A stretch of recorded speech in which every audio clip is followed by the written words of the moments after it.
Selamat pagi dan salam sejahtera bagi saudara dimanapun berada. Mari menggali kekayaan firman Tuhan yang pagi ini akan direnungkan berdasarkan surat 1 Petrus pasal 4 ayat 7 hingga ayatnya yang ke-11. Firman Tuhan menyatakan, "Kesudahan segala sesuatu sudah dekat. Karena itu, kuasailah dirimu dan jadilah tenang supaya kamu dapat berdoa. Tetapi yang terutama, kasihilah sungguh-sungguh seorang akan yang lain, sebab kasih menutupi banyak sekali dosa. Berilah tumpangan seorang akan yang lain dengan tidak bersungut-sungut. Layanilah seorang akan yang lain sesuai dengan karunia yang telah diperoleh tiap-tiap orang sebagai pengurus yang baik dari kasih karunia Allah. Jika ada orang yang berbicara, baiklah ia berbicara sebagai orang yang menyampaikan firman Allah. Jika ada orang yang melayani, baiklah ia melakukannya dengan kekuatan yang dianugerahkan Allah, supaya Allah dimuliakan dalam segala sesuatu karena Yesus Kristus. Ialah yang empunya kemuliaan dan kuasa sampai selama-lamanya. Amin." Demikian firman Tuhan. Berpedoman pada kalimat awal dari perenungan pagi ini, yaitu kesudahan segala sesuatu telah dekat. Surat ini memuat suatu pengakuan jujur bahwa memang hidup yang dijalani manusia itu akan berujung pada kesudahan. Untuk menuju pada kesudahan itu, manusia senantiasa dibayang-bayangi oleh kerentanan dan kefanaan. Rentan dan fana itu dibungkus di dalam beragam tantangan yang bisa saja mendatangkan sukacita, bahkan juga bisa saja mendatangkan persoalan dan pergumulan. Lalu bagaimana umat Tuhan menyikapi kesudahan itu?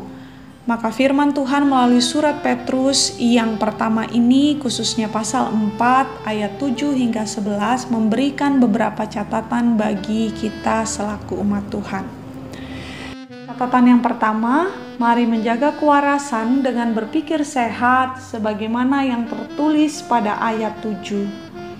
Telah 1 bulan lebih umat Tuhan menjalani hari-harinya untuk beradaptasi di tengah pandemi. Begitu banyak suguhan yang membombardir nalar umat melalui beragam berita yang tersebar.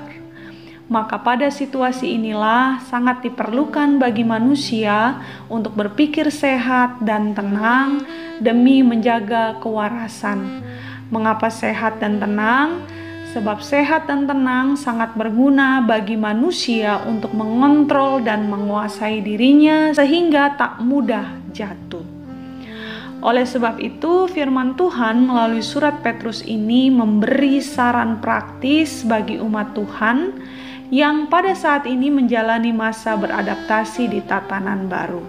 Agar kewarasan dalam diri tetap terjaga, maka saran praktisnya adalah berdoa. Setiap umat pasti bisa berdoa.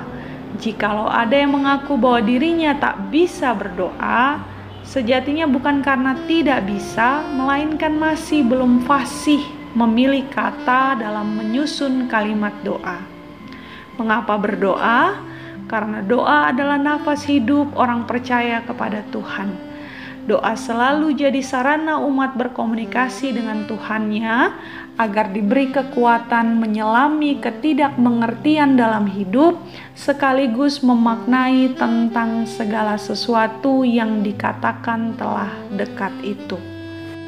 Catatan yang kedua, menjaga kewarasan itu bukan berarti memikirkan diri sendiri, melainkan memberi kesempatan bagi diri untuk membuka hati seluas-luasnya dalam mempraktekkan kasih yang lebih daripada sebelumnya. Dua praktek kasih yang dijabarkan pada ayat 9 dan 10 menjadi saran praktis bagi umat Tuhan untuk diberlakukan ketika menghadapi masa-masa adaptasi di tatanan baru ini. Praktek kasih yang bisa kita lakukan dalam situasi ini adalah memberi diri untuk mengikuti instruksi kesehatan yang ada dengan disiplin.